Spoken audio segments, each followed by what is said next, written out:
Hello, this is Linda from Curtin Creative Gallery reading another chapter of The Spending of a Life's Breath by Amanda Grace Windward.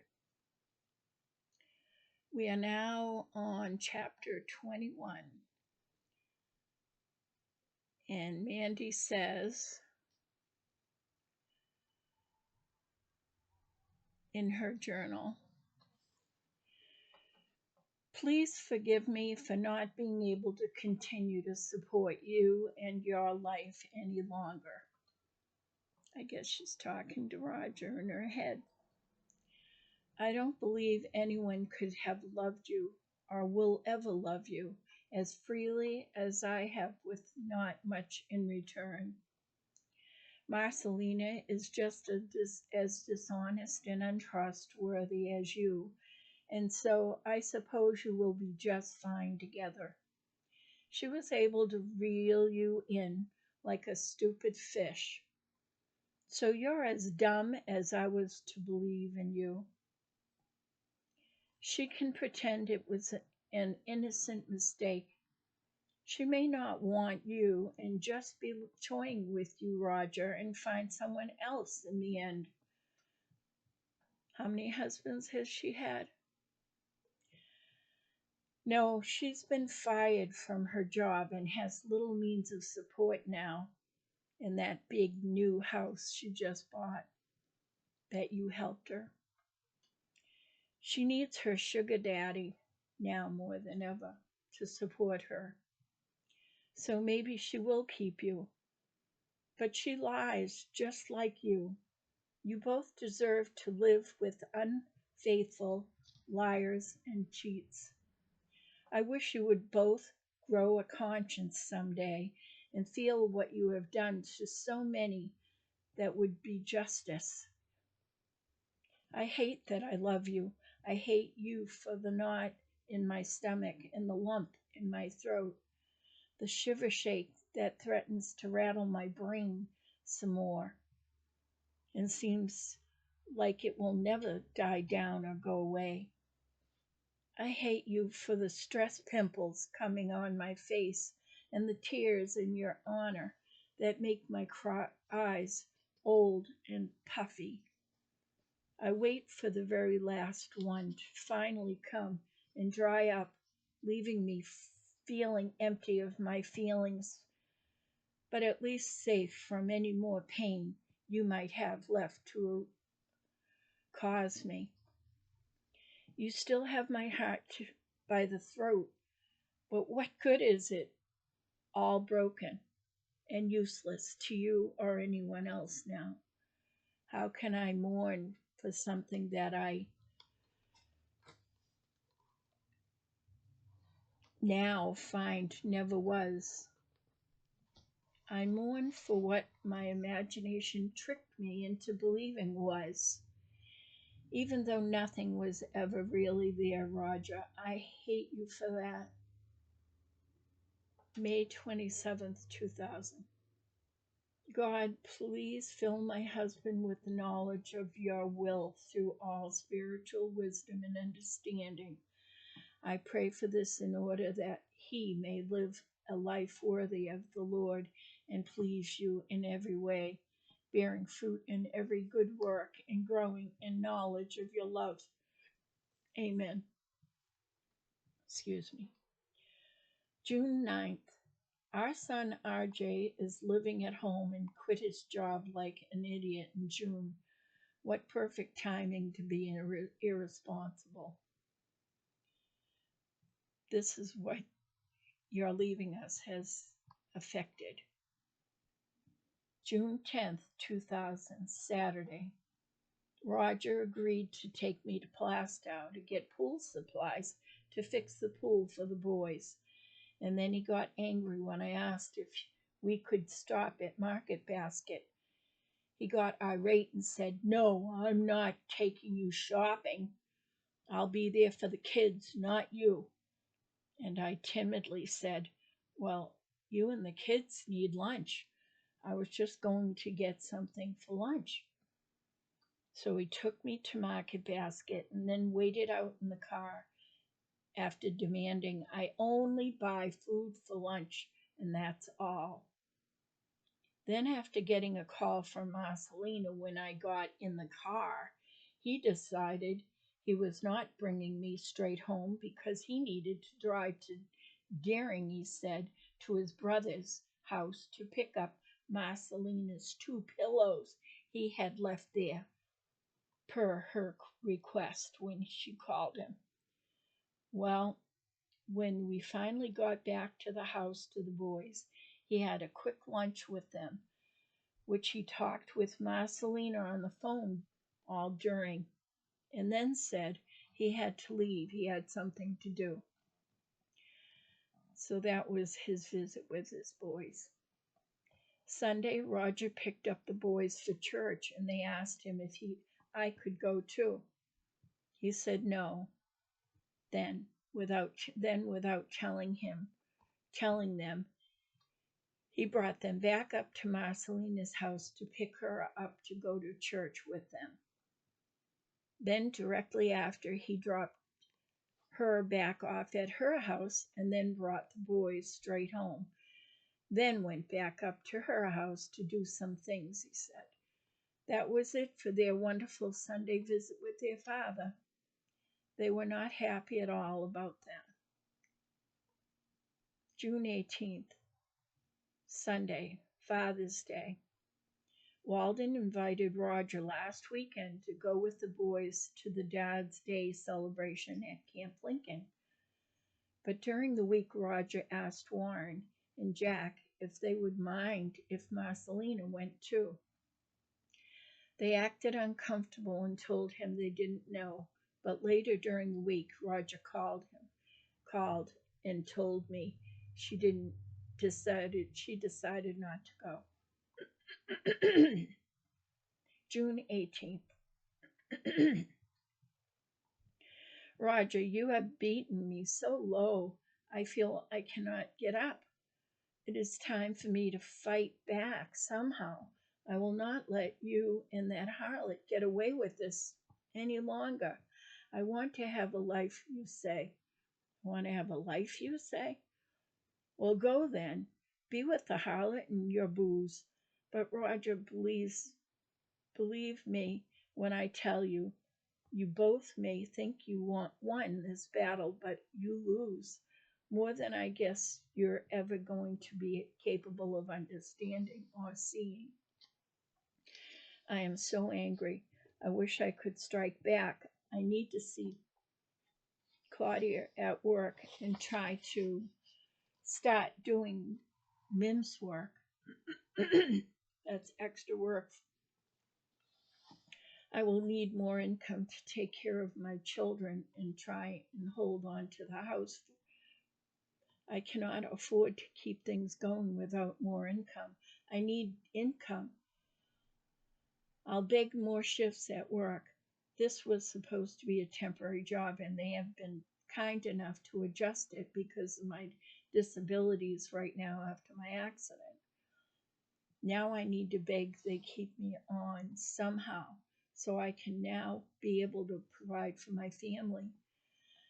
I know eventually they are going to have to expose their affair to everyone else and not use pretending I'm just crazy. Meanwhile, no one wants to believe it, and so they blame me, my accident and brain lash and emotions on what's going on and think I'm wrong or weak or just emotionally unstable, and many are treating me that way. No one wants to believe he would do such things or want to abandon them too like this. So it must be my fault, right? So everyone is trying to blame me for what's going on and beginning to pick me apart. Why won't they see? No one will help me get through this because they think it's all my fault. I told everyone to give him a break in the beginning when he left. I said, he is just going through midlife crisis. Go easy on him. He needs us right now to help him get through this. Things will get better. Don't blame him. Now I wish I never said all that and they could see the truth of what is happening and put the blame where it belongs after all. I can't take everyone treating me like I'm unworthy and crazy. I'm worthless and crazy. June 21st, Wednesday. My dad doesn't have much longer, and Roger agreed to go see my dad with me before he passes. They had a good visit. Dad did not give Roger help for what he is doing. I asked Dad not to, and he loved Roger and hoped he would get over his midlife crisis and get home to the family where he belonged. June 25th, 2000. How do I feel? I'm still so overwhelmed and in disbelief, but I can put it out of my mind somehow now. It doesn't hurt as much today that he betrayed our marriage, straying like a scraggy barn cat, but it's kind of strange and even scary that I'm beginning to prefer to be without him and his grouchy guilt-based personality around me and the children. It surprised me he can be who he really is now without me being his walking conscience. He is now showing his true self to everyone. He shows very little care for me or the children or our extended family and friends as he chases that woman. That piece of trash harlot is all he cares about now, that and the drink. He is often showing very little interest in his job, too. With Marcelina getting fired, he is now showing anger and bitterness towards his job and the company I thought he loved. I'm sure it is because of having her in his ear pouting and complaining after she was fired. And he needs to prove he is on her side to show he cares more for her than for me, the children, or even his job. Roger is acting like a selfish, snobby jerk, too, and treating most of us like we are not worth his time. He is being a dishonest, untrustworthy, broken man and happy about it with her. I still must pray God please chop through Roger's cold heart. Save him and stop him from torturing me and his children. I am trying to put him and his problem into your loving hands, God. Save him or free us from him. Help me come back to you in safety and surety again. Restore my hope and let new dreams be born in my heart so I can go on. Roger, I thought we would grow old together and join each other in heaven. My soulmates are like soulmates. Yeah, right. Instead of going with me to heaven, you choose to go with Marcelina to hell. I wonder if God has decided I've given enough to your cold heart and empty soul, and it is time to cut me free of you. You couldn't give us your love, but you will still have to send your child support and alimony. You deserve that, evil woman, the way you are behaving now. July 10th, 2000. I registered the big van, the big old van we had, so we could have another vehicle to get people to work, the kids to work, because I just can't keep up with it all on my own and work the hours I'm trying to work to survive here. It costs $156.64 to insure it and $112 to register it. July 11th, 2000. How do I feel? Our 30-year anniversary just passed, and Roger lives with his cheap home-wrecking harlot instead of being home with us. I know how many times do I have to say it till I can believe it. I feel so lost, feeling the reality of Roger's too stone-cold heart I am so sad for the waste of years with that man. I know I must break free my heart to move on without him now. I am not certain how I'm going to do that, but I do not wish him luck. I don't know if I'll ever be able to get over it. I'm very angry and so ashamed of him, and I constantly struggle to guess what Marcelina has to offer him that could make him do this. It's only been 3 months since you left, Roger, and I'm suddenly remembering the first 5 years when you drank so much and your lovemaking was so simple, a slam bam thank you, ma'am. Or you'd start a fight and then want to have an angry sex because you were drunk. If we were happy and cuddling, you would hump on my leg instead of having sex, and then each time apologize like a bad puppy. I won't call it making love. We both knew it was not that. We both knew you had deep rooted problems, but I was forgiving, and you always promised one day you would get some help with it, but you could never find the time. You would say, I can't do it right now, I will later or after. You had to first finish this job or that job or some training or for another job, or you would say after the winter, then after the summer, and so on, until the 30 years were spent. And now you run off to drink and start a new life with a new wife, and even say you got the pill and sex is good with her. But like the pastor said, that isn't going to change your problems by changing women. They will still be there. It won't be long before you slip back into your old patterns, and I say you better hope she has enough to drink to not notice your one-sided lovemaking and not fall for years of I'm sorry, I'll get help and it will get better. I should be happy you set me free and just move on and find myself a real man who can love me the way you never would have. I had accepted you even with your problems and loved you unconditionally with all my heart. So my heart does need time to heal after giving 100% of it to you to make up for your inability to show love back. It's kind of hard to turn that off and then on for someone else. But believe me, I want to make that effort. I've lived without affection all my married life because of my love and compassion for you and your so called problems. I can see now you were never going to truly care for or appreciate me, were you? Gosh, I wonder what it would feel like to be truly loved, even a little back, or being shown true affection.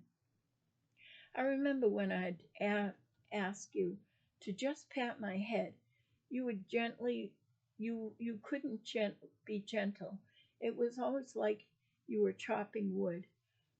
Or if I'd ask you to hold me, you would squeeze the life out of me, or just be limp.